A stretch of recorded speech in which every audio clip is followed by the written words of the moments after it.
So good morning, ladies and gentlemen. My name is Chris D'Agostino, and I'm really excited to welcome you guys to my SYP presentation. Now, what I've been doing for the last 2, 3, 4 months is I've been sort of constructing my own arguments and sort of bringing together arguments about how theater can help improve symptoms of autistic spectrum disorders. Now, I just want to tell you a little bit of how this applies to me before I sort of go into my arguments. So I've been diagnosed with 2 autistic spectrum disorders throughout my life. There's Asperger syndrome and there's PDD-NOS. I don't know which one I have, but I do know that a lot of things that the people with ASDs struggle with, I struggle with as well. Now, before I get into my arguments, I just want to establish 2 things. One is I just want to get across the idea that when I'm talking about, ASDs and the things that they struggle with, I'm speaking in generalizations. I don't want you to get the idea that everyone with an ASD struggles with social skills tremendously, because they don't. So that's what I want to get across first. And the second thing is I just sort of want to establish what is an autistic spectrum disorder, because as we speak, the definition of an autistic spectrum disorder is changing. Okay, what defines an autistic spectrum disorder? I'm going to read this to you and then I'm going to explain it. It's impairment in reciprocal social interactions, communication which can be verbal, nonverbal, or both, and a repertoire of restrictive or repetitive behaviors. Now, I'm just going to, for the purpose of this project, for the purpose of this presentation, I'm just going to lump together social interactions and communications. So, impairment in verbal communication. So some people with autistic spectrum disorders have limited vocabularies. Some of them can't speak. Nonverbal communication difficulties. Okay, I'm going to give 2 scenarios to sort of illustrate this.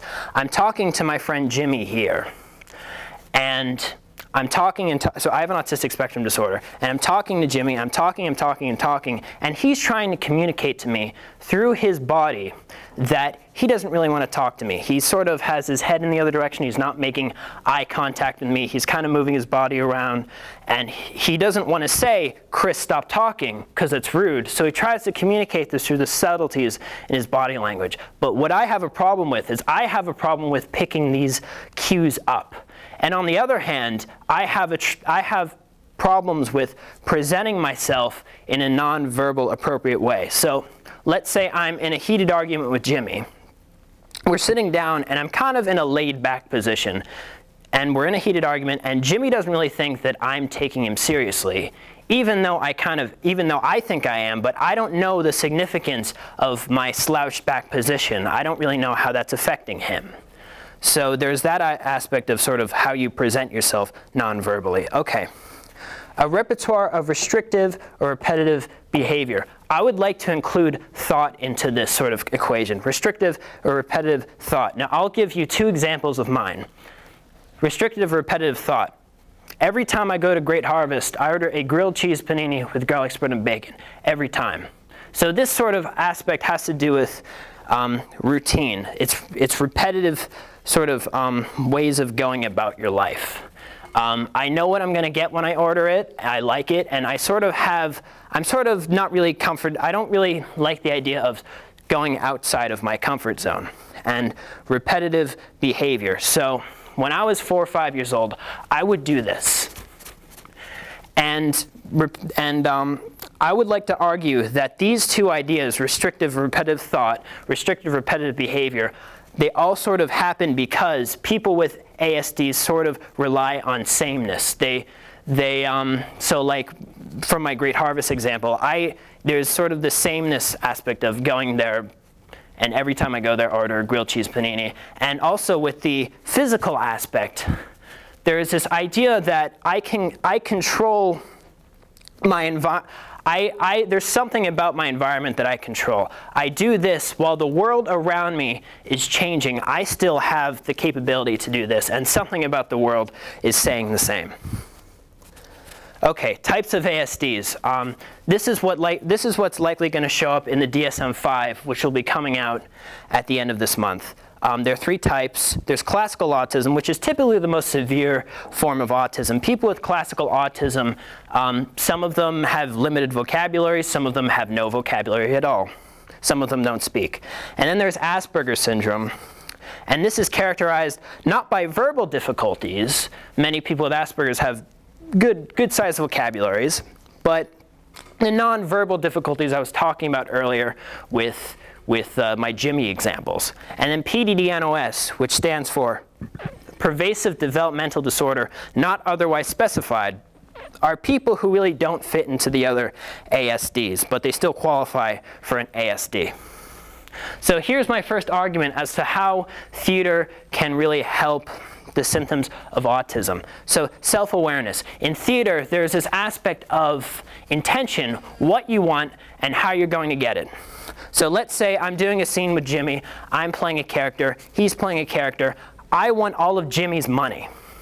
It probably won't be written in the script that I tell him, Jimmy, I want all your money. I have to portray that in other ways, probably through my non-verbal communication. Like I may sort of act intimidating at first. I may sort of portray that through my body language that I want his money, and it might scare him into giving me his money.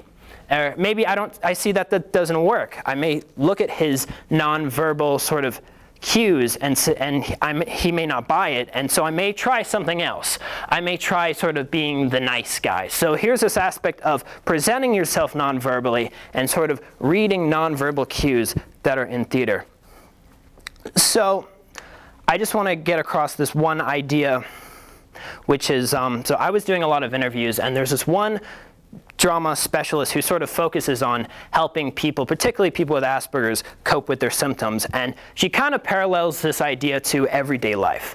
So she sets up a scenario. It's, she has a bag of potato chips in front of the person with an ASD. And she says, I want you to show me, her name's Elise Wolf, by the way, I want you to show me a way that you can grab the potato chips and that I won't find it rude. So maybe the first time they just grab the potato chips, and she may say, okay, that's a really rude way of grabbing potato chips. Try something else. She may, so then they may have a different way of approaching it. He may have his hand on the potato chips and say, oh, can I have these potato chips? And then sort of take them nicely. And then there's this idea of the social fake. Something that I've learned from acting is that you can't be honest 100% of the time. That would be torture.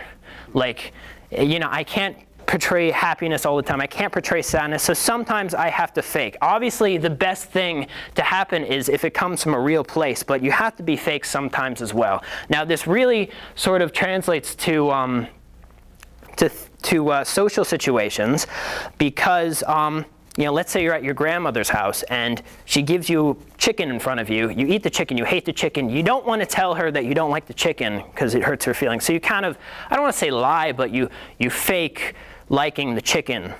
Okay. So then there's this aspect, good physical presentation encourages self-confidence. So this is something that I actually learned recently from a TED Talk. And it happens, it's very similar to an experiment with Paul, I think it's named Paul Ekman. We learned it in psychology, that if you put a pencil in your mouth to force you to smile, it actually encourages you to be happy. So there's a sort of aspect of mind sort of your body influencing your mind. And the same thing goes to theater. Like, let's say I'm portraying Henry V in Shakespeare, and I sort of have to have a demanding presence about me. I have to portray a leader with my body language. What that does is that increases testosterone level, and it lowers cortisol levels, which has to do with stress. So it actually sort of makes me more of a leader if I present myself that way physically. So then there's this aspect of emotional intelligence, how theater can help with emotional intelligence. First of all, what is emotional intelligence? The awareness of one's own emotions and moods and those with others, according to the World English Dictionary. So I kind of interpret it as, okay, so sort of labeling emotions, the ability to step back from your emotions and sort of say, okay, I'm feeling sad, I'm feeling angry, what do I need to do about this? Or sort of labeling someone else's emotions. You know, he's feeling sad, he's feeling angry. So there's this aspect of imitation slash, so what drama sort of encourages you to do is sort of interpret another person's actions to, it kind of helps you with developing a character. I don't want to say imitation because Unless if you're portraying like Gandhi or someone like that. You're not sort of like looking at someone and incorporating every aspect of that person. Like I may, if I'm developing a character, I may sort of consciously or subconsciously sort of take other people from my environment and sort of incorporate them into my character. So now let me show you something. This is your brain on imitation. Now before you get too scared by this, I'm just going to read something in this book. It's called Social Skills, Emotional Growth, and Drama Therapy. Very good book. And it says, in the anterior insula section of the brain, visual information concerning the emotions of others is directly mapped as a result of imitation onto the same motor neural structures that determine the experience of that emotion in the observer. Okay, let me illustrate this. Let's say I'm imitating someone. For the purposes of this, I will be imitating Mr. Brown. He's not here. Okay, so Mr. Brown, he's the guy who kind of gets up before, you know, he goes up before every show and he goes, "Good evening, ladies and gentlemen, my name's Adam Brown," and yada, yada, yada. So what happened right there, Mr. Brown is mapped onto my anterior insular cortex, and I actually, because it's mapped onto the same structures that determine my emotions, I actually sort of feel what Mr. Brown is feeling at that time. And this sort of establishes empathy with him. I can kind of, because Mr. Brown sort of became a part of me, I can empathize with Mr. Brown. And also, I'd like to take this sort of a step further with my sort of theory. So next time I'm at a cocktail party, I can kind of incorporate aspects of Mr. Brown into my presentation. I may be sort of funny or this or that. So Mr. Brown sort of became a part of me. Okay, emotional intelligence continued. So the exercises I was talking about earlier, they usually have to do with more people who have Asperger syndrome. Now you may wonder, okay, so what are exercises that you can do with autistic children? Because the difference, the difference between autistic children and children with Asperger syndrome is that autistic children, they don't really have the understanding of language. So if you put a script in front of someone with autism, they may not be able to understand it. So there's this aspect, again, Elise Wolf told me one interesting sort of exercise that she does, and it's sort of facial imitation. So she may, do a face, a happy face or a mean face, and she asks them to imitate that face. And what this does is, because they're imitating, it sort of establishes empathy. And there's just one more aspect, sort of it's not part of the diagnosis of autistic spectrum disorder, but anxiety, people with autistic spectrum disorders are usually prone to anxiety. Now, I just want you to think about that for a second. Okay, so you are diagnosed with a social disability, and you have a social disability. Chances are, if you present yourself, if you are in a social situation, you might get a little bit nervous because you really don't want to screw up. So this is where sort of a lot of the anxiety comes from. And I just want to mention this one genius example in this book about how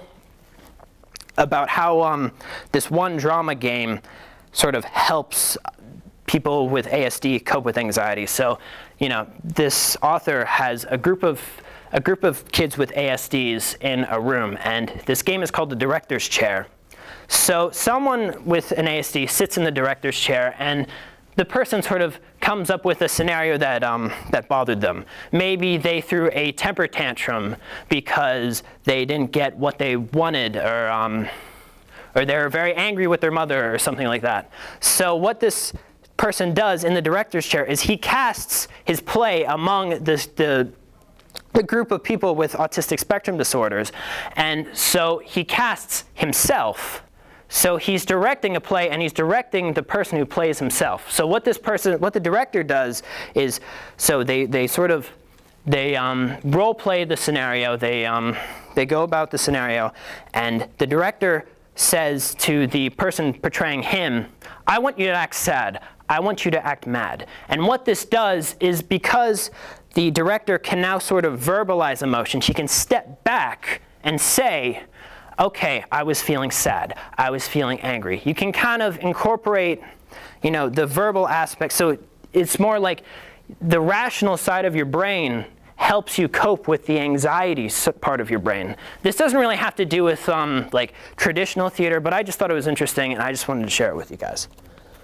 So then there's this idea of trying something new and how that helps ASDs. So there's this idea of, okay, if theater, traditional theater, really helps children with ASDs, then improv is extremely useful in helping children with ASDs. So there is this one part of the diagnosis that I was talking about earlier, which is restrictive behaviors and restrictive thoughts. I brought up the Great Harvest example, and I brought up this example. So I'd like to argue that those things happen because there's a distance between your action and your thought. Like, let's think about the Great Harvest example. You know, because I know what exactly I'm going to get at Great Harvest every time, I sort of think beforehand and I act on it later. I sort of know exactly what's going to happen. There's not like I go to Great Harvest and I say, okay, today I want a roast beef panini. I don't unify sort of thought and action. And the same thing goes with this, because when I do this, I'm just doing. I'm not really sort of consciously thinking about how these actions could sort of help me or sort of are productive. So what improv does is it unifies thought and it unifies action, because in improv, so I'm going to give you another situation. So my friend Jimmy is in front of me, and he brings up a scenario. So we're part of an improv game, and he says to me, Chris, I want a refund on all these tomatoes. Me, having the autistic spectrum disorder, I don't have any time to sort of think before I act. I have to think while I'm acting, because that's improv. You have to think on the spot. You have to sort of be in the moment of things. And hopefully this kind of way of thinking, which is unifying thought, unifying action, hopefully it will sort of, the person with the ASD will say, oh, you know, it's actually okay to sort of be in the moment, to sort of think in the moment of things, and not sort of to plan everything beforehand, not sort of to sort of plan conversations before they happen, or just sort of they be in the moment. So it could help kids sort of find comfort from discomfort, and it could help sort of them grow confidence in this new sort of style of thinking. And also, there's this aspect of improv, which is you always have to say yes to the person who you're talking to. So I'll give you the example I just used. Okay, so you know, he comes to me, he says, I want a refund on this tomato. I can't say no, because that's not really improv. That kind of slows down the sort of train of thought. I have to say yes in order to sort of have the improv game moving forward. And by saying yes, I'm acknowledging what he is saying. So there's this reciprocal aspect that was lacking beforehand.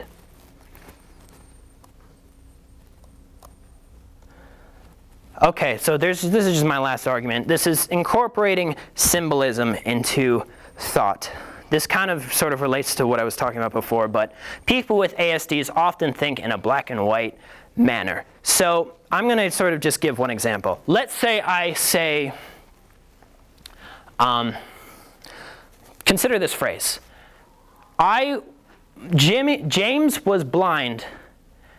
James is blind, but he can see.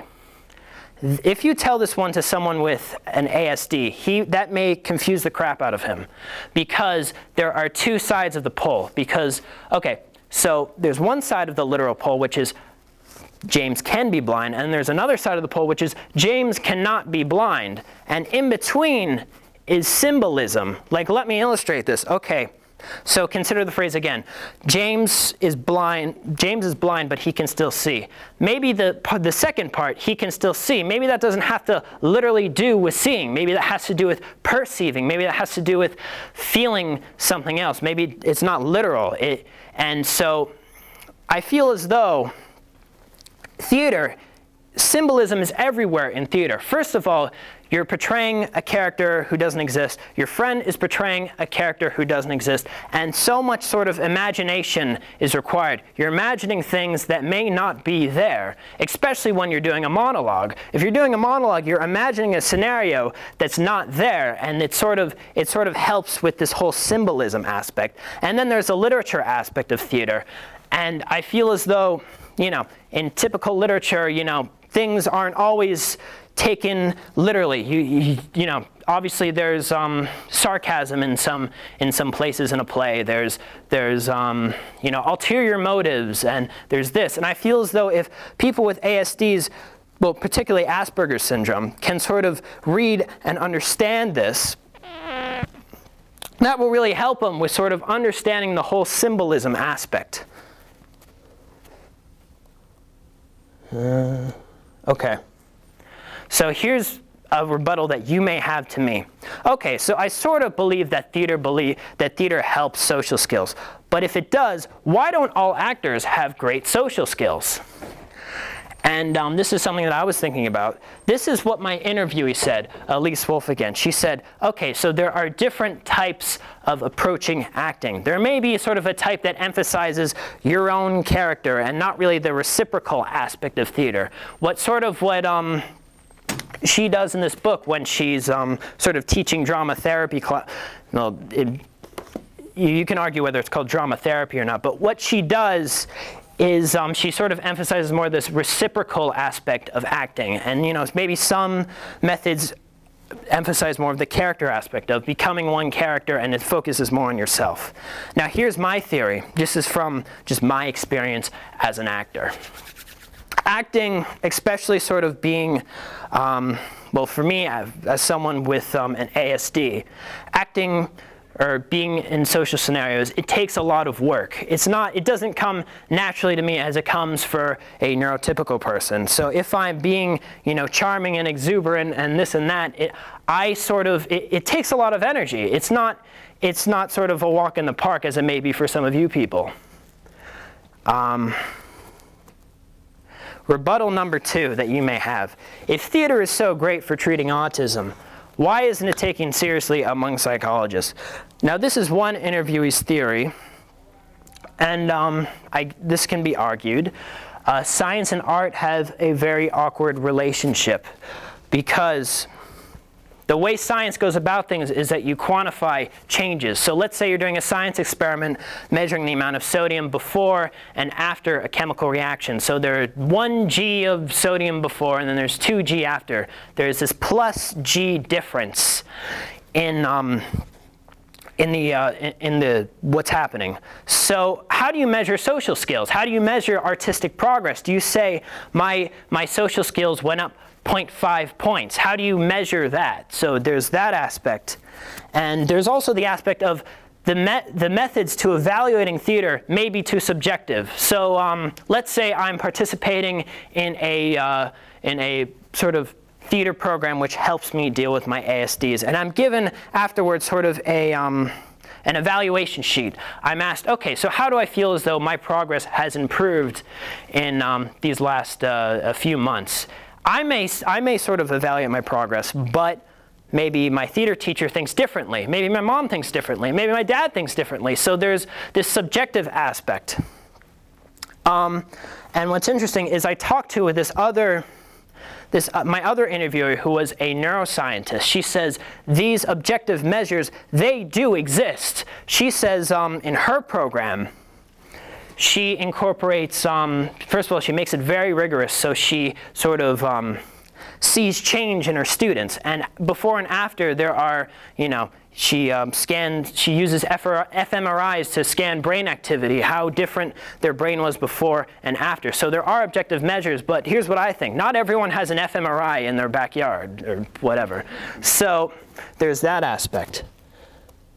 Okay, so here's my conclusion. So from my research, I've sort of discovered that it's almost as if theater is made for autism because it so conveniently strengthens the problems that are associated with autism, which are self-awareness, emotional intelligence, a black and white way of thinking. And I just want to sort of get to one takeaway message from this project. I don't want you guys to get the idea that autism is all bad. You know, if